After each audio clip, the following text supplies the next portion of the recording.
Hello viewers, आप सभी का स्वागत है आपके अपने YouTube channel learning for success में। और आज की ये वीडियो उन सभी कैंडिडेट्स के लिए इम्पोर्टेंट है जिनका भी IBPS 9 रिजर्व लिस्ट या फिर 10 के through specialist officer, probationary officer या फिर क्लर्क की पोस्ट के लिए सिलेक्शन हुआ है। तो प्लीज़ इस वीडियो को लास्ट तक देखें और अगर आपको मेरी ये वीडियो पसंद आए तो प्लीज़ इसे लाइक करें, शेयर करें।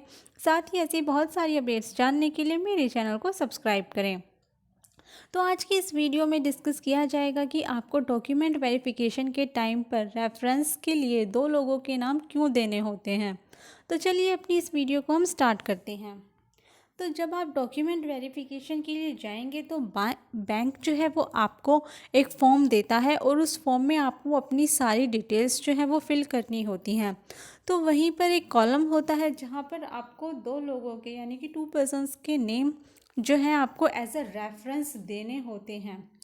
और साथ ही जिन भी दो लोगों के आप नाम दे रहे हो उस टाइम पर उनको उनकी सारी डिटेल्स आपको देनी होती हैं। लाइक आपको उनका मोबाइल नंबर देना होता है, उनका एड्रेस देना होता है।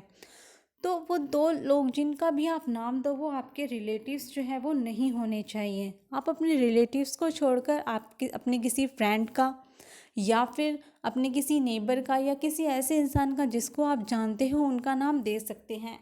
इसके लिए कोई ऐसी बाउंडेशन नहीं है कि आप सेम लोकेलिटी में यानी कि आप जहाँ रहते हो वहीं के दे, आप कहीं दूर का या किसी और स्टेट का भी दे सकते हैं। तो ऐसी कोई रेस्ट्रिक्शन नहीं है कि आप जहाँ रहते हैं आपको उसी स्टेट का नाम जो है पर्सन का नाम देना है एज ए रेफरेंस में। आप किसी का भी नाम दे सकते हैं, बस कंडीशन यही है कि वो आपके जो है रिलेटिव्स नहीं होने चाहिए। तो बैंक जो है इन दो लोगों के नाम क्यों लेता है, क्योंकि बैंक अपने एम्प्लॉयज़ को या भेजता है आपके यहाँ पर इंक्वायरी के लिए या फिर इनके एड्रेस पर जो भी आप एड्रेस देते हैं उस एड्रेस पर लेटर भेजा जाता है।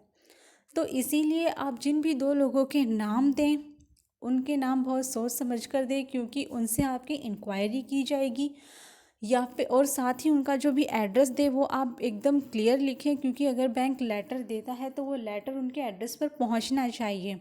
और या फिर अगर बैंक अपने एम्प्लॉयज़ को भेजता है तो वो लोग भी उस एड्रेस पर पहुंचने चाहिए। तो हो सके तो आप उन्हीं लोगों का नाम दें जिनका अपना खुद का घर है, वो रेंट पर नहीं रहते हो, तो उन लोगों के नाम जो है वो आप अवॉइड करें। वैसे आप दे सकते हैं, लेकिन यही होता है कि बैंक पता नहीं कितने टाइम में आपके लिए लेटर भेजे, कितने टाइम में आपकी ज्वाइनिंग हो डॉक्यूमेंट वेरिफिकेशन के बाद।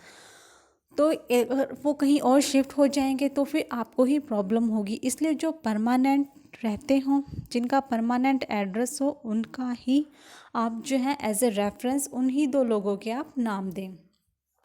तो बैंक जो होता है या तो उनको लेटर भेजता है या फिर अपने किसी एम्प्लॉयज़ को वहाँ पर भेजता है जिससे कि वो आपकी इंक्वायरी करें, आपके बारे में कुछ क्वेश्चंस पूछें।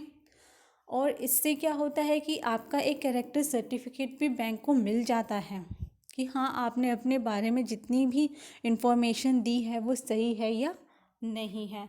और साथ ही अगर बैंक आप उनको लेटर भेजता है तो उसमें कुछ क्वेश्चंस होते हैं जो आपके बारे में उनसे पूछे गए होते हैं।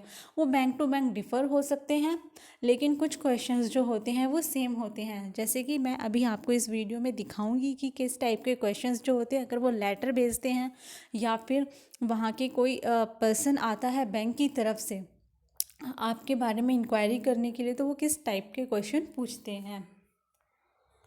तो वो पूछ सकते हैं जैसे कि डू यू नो कैंडिडेट, यानी कि अगर आपके जो भी आपका नाम है, अगर आपके किसी भी रेफरेंस जिनका भी आपने नाम दिया है उनके पास जाते हैं तो उनसे पूछेंगे कि आप क्या कैंडिडेट को जानते हैं, और अगर आप जानते हैं तो उनको कितने टाइम से जानते हैं।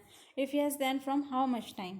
उसके बाद do you know his family, यानी कि वो आपकी फैमिली को जानते हैं या फिर आप कैंडिडेट के रिलेटिव हैं या नहीं हैं। साथ ही ये भी पूछा जाता है कि कैंडिडेट को कभी पुलिस ने अरेस्ट किया है या फिर कभी उन पर कोई केस लगा हो या फिर उनकी फैमिली में से कोई जो है वो अरेस्ट हुआ हो, पुलिस कस्टडी में कभी रहा हो या फिर उनके अगेंस्ट कोई केस चल रहा हो।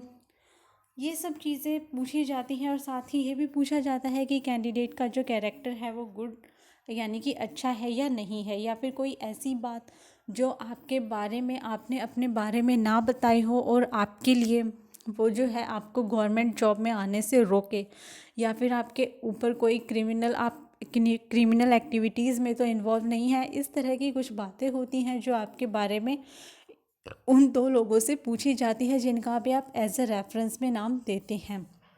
तो जब भी आप एज ए रेफरेंस दो लोगों के नाम दें तो बहुत ही सोच समझ कर दें।